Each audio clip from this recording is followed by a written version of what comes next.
Hello students, welcome back. Today we'll start with our next chapter, that is Daffodil.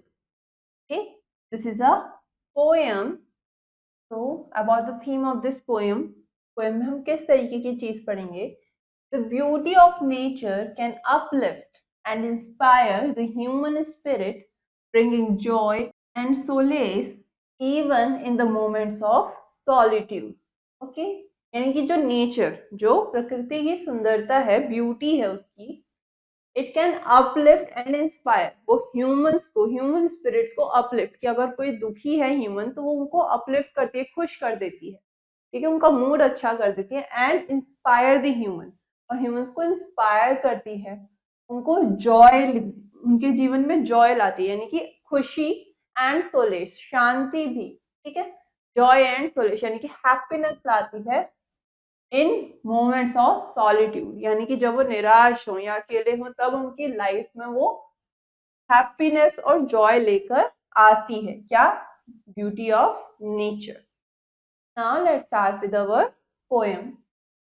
I wandered lonely as a cloud that floats on high over vales and hills, when all at once I saw a crowd, a host of golden daffodils, besides the lake, beneath the trees, fluttering and dancing in the breeze.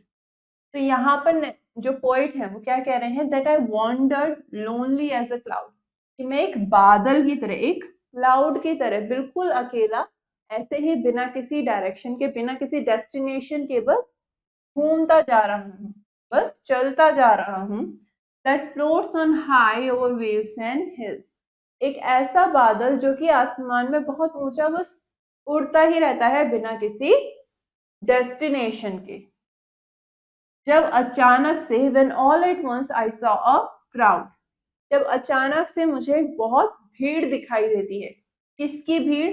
A host of golden daffodils, ठीक है, एक भीड़ किसकी? Golden daffodils की, golden daffodils की, daffodils एक type का flower, okay. Besides the lake, beneath the trees, fluttering and dancing in the breeze. और वो डैफोडिल्स कहाँ देखने को मिले पोइट को? बिसाइड द लेक, यानी कि एक तालाब के पास में, एक तालाब के किनारे और पेड़ों के नीचे, वहां पर बहुत सारे डैफोडिल्स मिले जो कि हवा में हिल रहे थे, झूम रहे थे और नाच रहे थे, ठीक।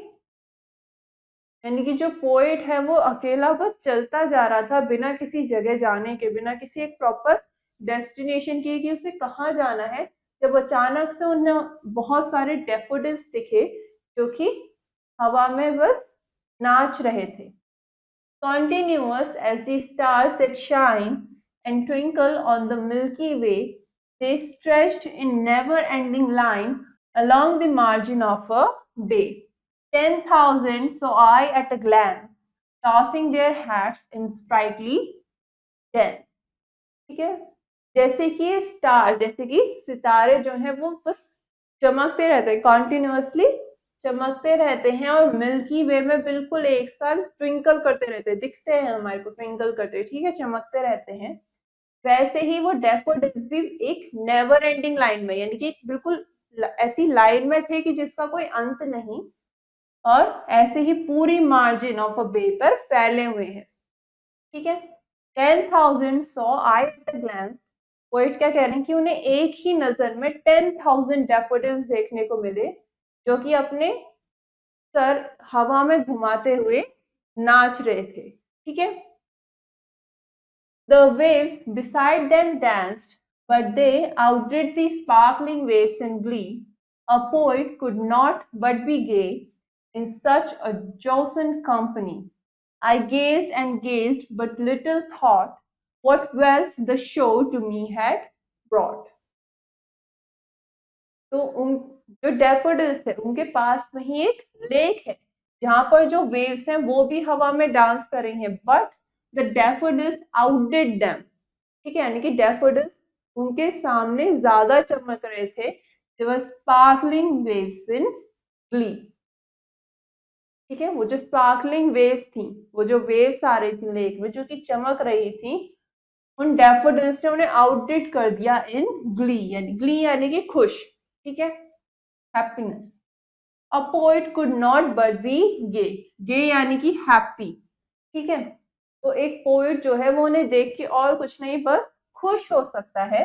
इन सच अ जोसेंट कंपनी, यानी कि एक ऐसी कंपनी में जहां पर पोइट डैफोडिल्स को देख रहा है, क्योंकि हवा में बहुत अच्छे लग रहे हैं, चमक रहे हैं, उनको देखकर उनकी कंपनी में वो पोइट खुश हो रहे हैं। I gazed and gazed, but little thought what wealth the show to me had brought.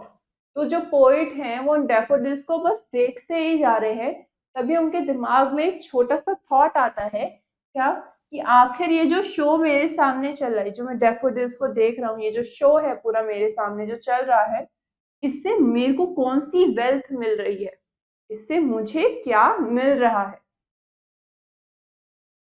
For oft, when on my couch I lie, in vacant or in pensive mood, they flash upon that inward eye which is the bliss of solitude. And then my heart with pleasure fills and dances with the daffodils. तो poet कह रहे हैं for of यानी कि offer. बहुत बार जब मैं अपने काउच पर लेटा होता हूँ, when on my couch I lie, when I'm lying on my couch, जब मैं अपने काउच पर लेटा हुआ हूँ, in vacant और in pensive mood, यानी कि या तो मेरा दिमाग बिल्कुल खाली है, मुझे कुछ विचार नहीं आ रहे, मुझे कोई थॉट्स नहीं आ रहे, या फिर मैं बहुत ज्यादा सीरियस मूड में हूँ, ठीक है।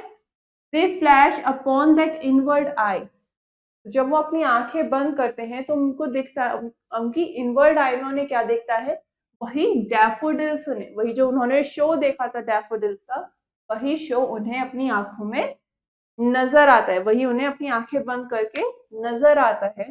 Which is the bliss of solitude, जो कि अकेलेपन में, व्हेन ही इज लोनली, उस टाइम पर उन्हें खुशी देता है। And then my heart with pleasure fills, और उन्हें देखकर उनका जो दिल है वो खुशी से भर जाता है। And dances with the daffodils, और इसी तरीके से वो भी, उनका दिल भी उन डैफोडिल्स के साथ नाचने लगता है। यानी कि वो जो उन्होंने शो देखा, जो डैफोडिल्स का शो देखा, उस शो ने उन्हें क्या वेल्थ ला के दी, यहाँ पर वो क्वेश्चन करते हैं कि आखिर उस शो ने, जो ये मैंने डैफोडिल्स का शो देखा, इससे मुझे क्या मिला, उससे उन्हें कौन सी वेल्थ मिली। तो उन्हें क्या मिला, उन्हें एक खुशी मिली, ठीक है। उनको एक ऐसा शो देखने को मिला जिसे वो बाद में याद करके खुश होते हैं, जो कि उन्हें शांति देता है, उनको खुशी देता है। ओके, तो ये पोएम किसने लिखी है, विलियम वर्ड्सवर्थ ने।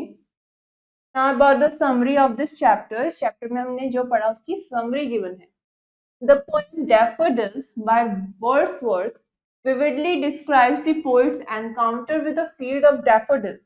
He depicts the golden flowers dancing and fluttering in the breeze, creating a blissful and picturesque scene.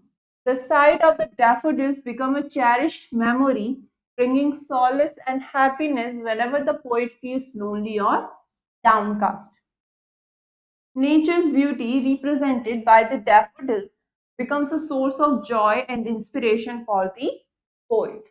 तो ये जो पोएम है डैफोडिल्स, ये क्या डिस्क्राइब करती है, पोएट का, जो वर्ड्सवर्थ है, उनका एक एनकाउंटर, किसके साथ, जो डैफोडिल्स के फील्ड के साथ जो उनका एनकाउंटर हुआ, तो वहां पर ये जो गोल्डन फ्लावर्स हैं उसको किस तरीके से दिखाया गया है। ही डिपिक्ट्स दी गोल्डन फ्लावर्स, यानी कि जो डैफोडिल्स है वो हवा में नाच रहे हैं, ठीक है, फ्लटर कर रहे हैं, नाच रहे हैं, और वो एक ऐसी पिक्चर क्रिएट कर रही हैं, एक ऐसी सीन क्रिएट कर रहे हैं जो कि बहुत खुशी से भरा हुआ है, बहुत सुंदर है, ठीक है, एक्सट्रीमली हैप्पीनेस लेके आ रहा है। The site of the daffodils become a cherished memory, और वो जो साइट थी डैफोडिल्स की, वो पोएट के लिए एक ऐसी याद बन जाती है जिसे वो बहुत चेरिश करते हैं, कि जो उन्हें बहुत खुशी देती है, जिसे वो बहुत संभाल के रखते हैं।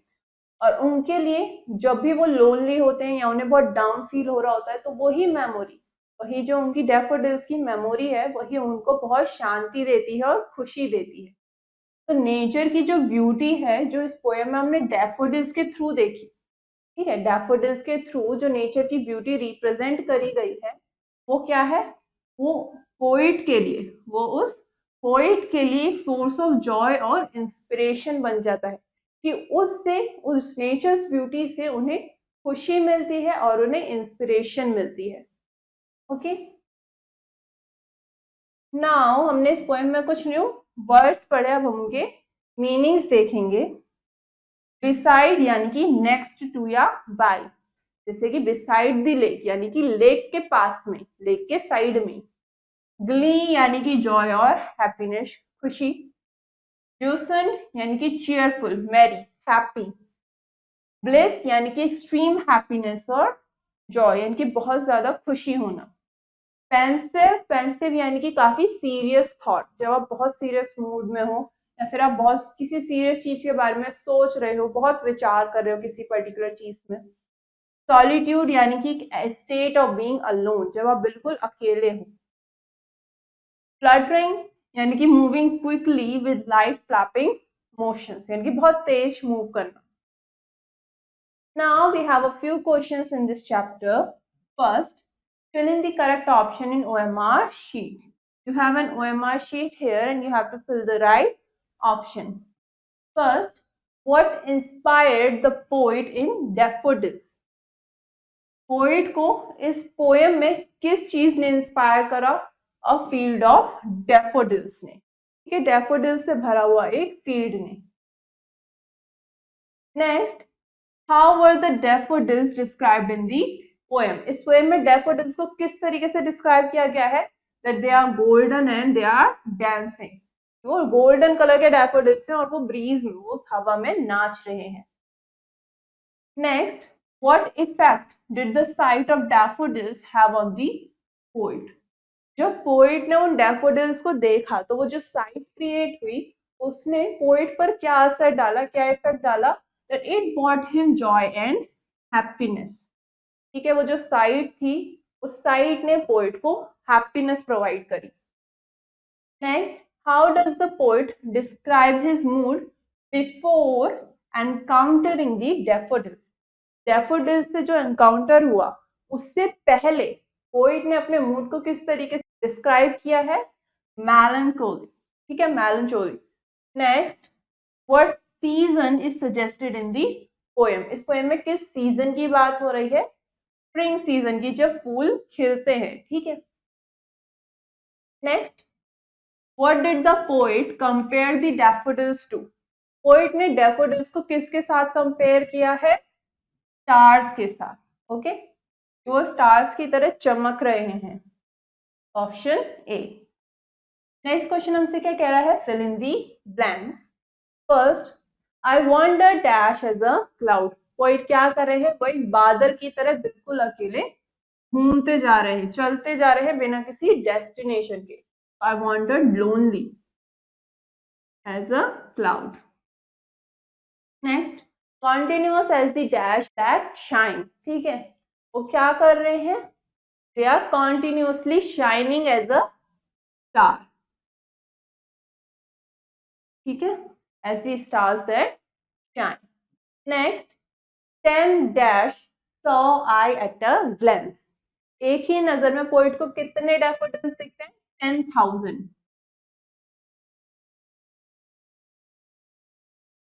okay. Next, they are fluttering and dancing in the breeze. Next, and then my dash with pleasure fills. तो जो मेमोरी है डैफोडिल्स की, जो वो चेरिश्ड मेमोरी है पोइट के पास, उस मेमोरी को याद करके क्या होता है? उनको प्लेजर मिलता है, उनका उनका जो क्या चीज है जो खुशी से भर जाती है? उनका दिल। एंड देन माई हार्ट, ठीक है, my heart with pleasure fills. Now all the other questions you will do it yourself to understand the chapter better, and this finishes our chapter. Now for the next lesson we will continue in our next class. Till then, have a nice day.